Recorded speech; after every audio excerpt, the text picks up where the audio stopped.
इतनी ठंड में ये व्यक्ति माथे पर डुबकियां क्यों लगा रहा है? ये ब्राह्मण प्रातः स्नान करने को गए, तो जैसे स्नान करके बाहर निकले तो मेढक पैर के नीचे आ। तो उन्होंने सोचा मैं अशुद्ध हो गया, महापाप हो गया। तो उन्होंने फिर इस पाप को धोने के लिए 108 बार डुबकी लगाने का संकल्प किया।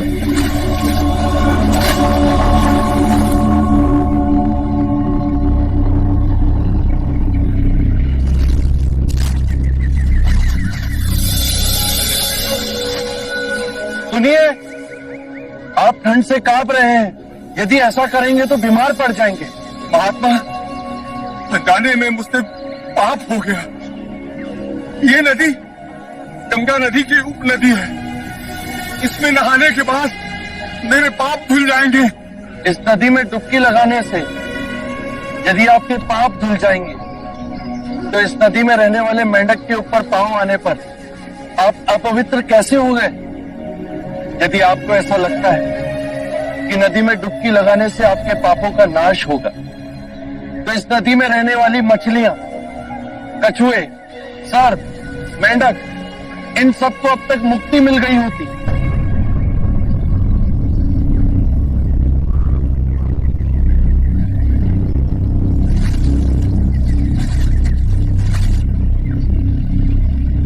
बात तो सत्य कह रहे हैं महानुभाव।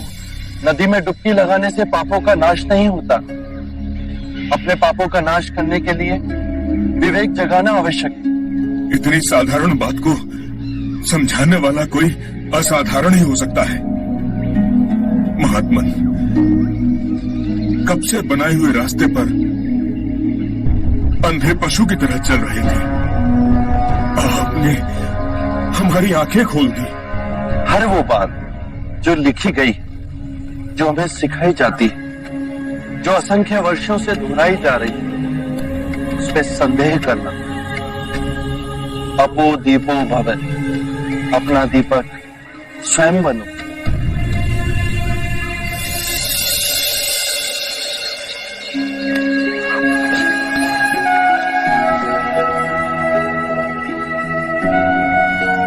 आप धन्य है महात्मा।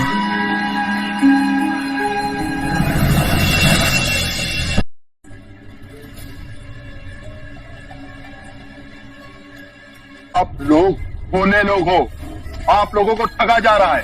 कौन ठग रहा है हमें? वही बुद्ध और उसके भिक्षु।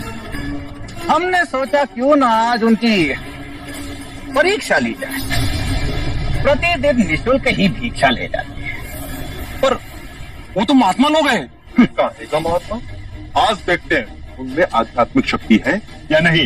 यदि नहीं तो उन्हें धक्के मारकर राजगीर से बाहर निकाल देंगे। अवश्य। भाइयों सावधान, वो भिक्षु किधर ही आ रहे हैं। आइए आइए भिक्षुगण आइए। आप ही की प्रतीक्षा हो रही थी, पधारिए। देखिए, यह चंदन का भिक्षा पात्र बांस पर रखा हुआ है। यदि आप बांस को बिना छुए चंदन का भिक्षा पात्र निकाल दें तो आपको भिक्षा मिलेगी, अन्यथा नहीं।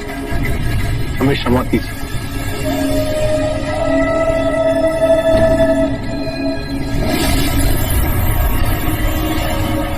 क्यों बंधु, समस्त गांव के समस्त बड़े महात्मा बने फिरते हो और एक छोटा सा कार्य नहीं कर सकते?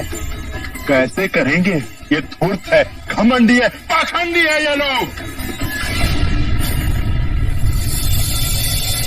नहीं नहीं नहीं नहीं, ये पाखंडी नहीं, अपितु नपुंसक है, नपुंसक। तभी तो भिक्षुक बने फिर रहे हैं। पता है इसका गुरु धूर्त गुरु बुद्ध भी अपनी पत्नी को आधी रात में छोड़कर भाग गया था। सत्य वचन। बस के आगे मेरे गुरु को एक भी अपशब्द कहा तो मेरे गुरु के चरणों की धूल भी नहीं हो तुम लोग। तुम्हें हमारी सिद्धि देखनी है। इस बांस के डंडे को बिना छुए इस चंदन के भिक्षा पात्र को मैं नीचे उतार लाऊंगा।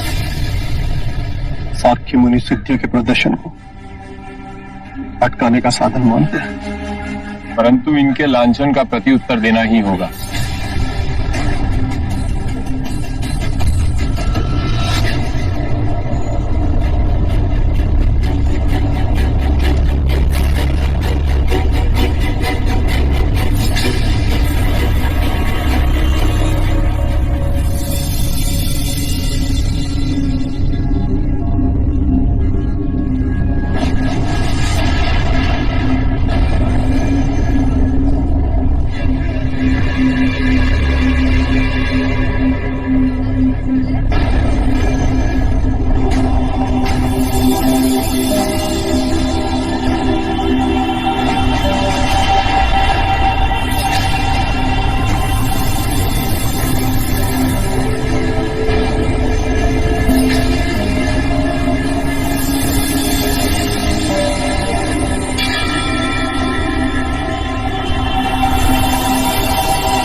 प्रभु प्रभु प्रभु प्रभु क्षमा कर दो प्रभु, प्रभु क्षमा कर, क्षमा करें। क्षमा किया। महात्मा, अपने नाम को बता दीजिए। त्रैत्य पुत्र। महात्मा महात्मा, जब तक आप हमारे हाथों ये पात्र ग्रहण नहीं करेंगे तब तक हम ये नहीं समझेंगे कि आपने हमें क्षमा किया। कृपया इसे ग्रहण करें।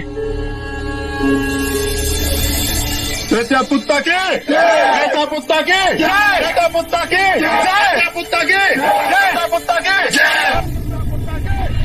त्रैत्य पुत्र के, त्रैत्य पुत्र के, त्रैत्य पुत्र के, त्रैत्य पुत्र के, त्रैत्य पुत्र के, त्रैत्य पुत्र के, त्रैत्य पुत्र के, त्रैत्य पुत्र के, त्रैत्य पुत्र के, त्रैत्य पुत्र के, त्रैत्य पुत्र के, त्रैत्य पुत्र के, त्रैत्य पुत्र के, त्रैत्य पुत्र के, त्रैत्य पुत्र के।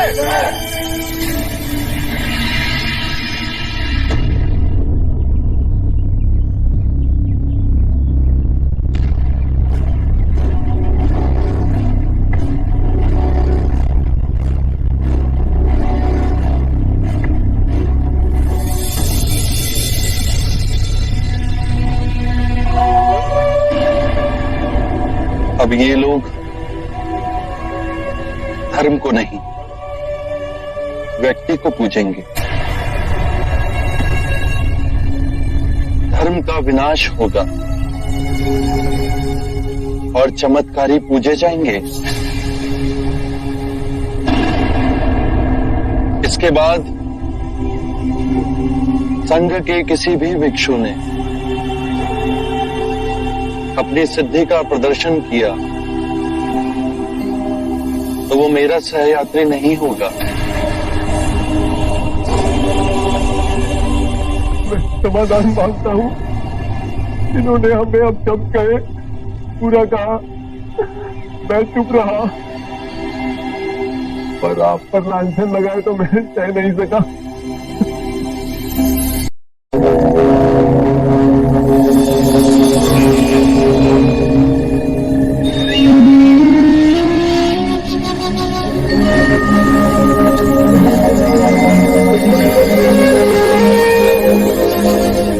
जितनी सुंदर आपकी आभा है, नाम भी उतना ही सुंदर होगा। मेरा नाम सिद्धार्थ गौतम है। ओह, वही जो कहते हैं कि ईश्वर नहीं है। मैं ये नहीं कहता कि ईश्वर नहीं, ये भी नहीं कहता कि ईश्वर है। इस विषय पर कल प्रातः बात करेंगे। अभी रात्रि हो गई है। आज आप हमारे आश्रम में ही विश्राम करें। आइए। यह आश्रम मेरा और मेरे शिष्यों का है। मैं उर्मिला कश्यप हूं। मैंने आपके बारे में सुना है। आप वही उर्मिला कश्यप हैं जो वर्षा ऋतु में मुनियों को छत्र छाया देते हैं। आज रात्रि आप मेरी कुटिया में ही विश्राम कीजिए। अरे, आप यहां हैं? आज जब हम अपने शिष्यों से वार्ता कर रहे थे तो आपको वहां नहीं पाया। मैं वहां उपस्थित नहीं रहना चाहता था। क्यों?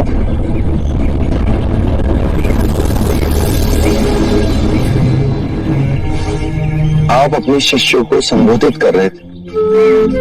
यदि स्वाभाविक कोई प्रश्न मेरे मन में जागता तो आपके शिष्यों के सामने उसे पूछना आपको दुविधा में डाल सकता था।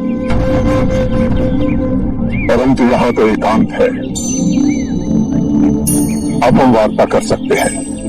कृपा करें। आप दुख के संबंध में कुछ कह रहे थे। क्या आप ये मानते हैं कि दुख सत्य है? क्या आप ये भी मानते हैं कि दुख के कारण भी है? हाँ, यदि कारण है तो दुख तो रहेगा, और यदि कारण ही समाप्त हो जाए तो दुख भी लुप्त हो जाएगा। जैसे सूर्य के प्रकाश से अंधेरा आप सुनी सुनाई बातें नहीं कहते, अपने गहन अनुभव के आधार पर कहते हैं। आप धर्म और सिद्धांत की नहीं, देखी हुई बातें कहते हैं। आपने कहा कि मुक्ति का मार्ग है अपने विवेक को जगाना और गूढ़ ध्यान में लिप्त हो जाना, जिससे मनुष्य स्वयं को और इस संसार को भली भांति समझ सकता है। परंतु एक प्रश्न है, ये जो सारी विधियां हैं, रीतियां हैं, पूजा पाठ है, क्या ये सब व्यर्थ है?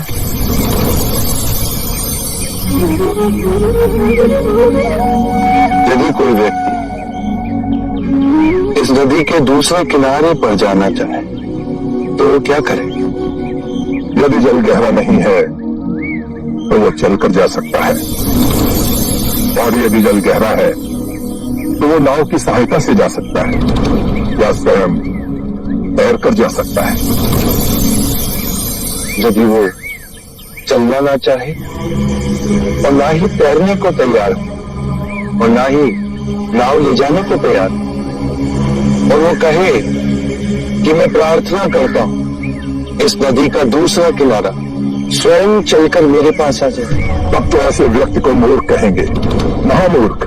इसी प्रकार यदि व्यक्ति अज्ञान और भ्रांति को अपने विवेक से मिटाएगा नहीं तो परम आनंद और मुक्ति के दूसरे छोर पे कैसे पहुंच पाएगा? चाहे वो पूजा करे या अनुष्ठान या व्रत करे या किसी मूर्ति पर चले, वो इस किनारे ही रहेगा।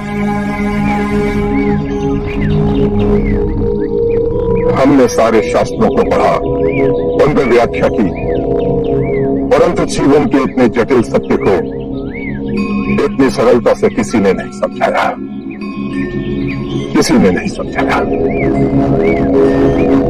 आप इस भटकती मानवता को परम ज्ञान का मार्ग दिखाएंगे। आप करुणा के सागर हो।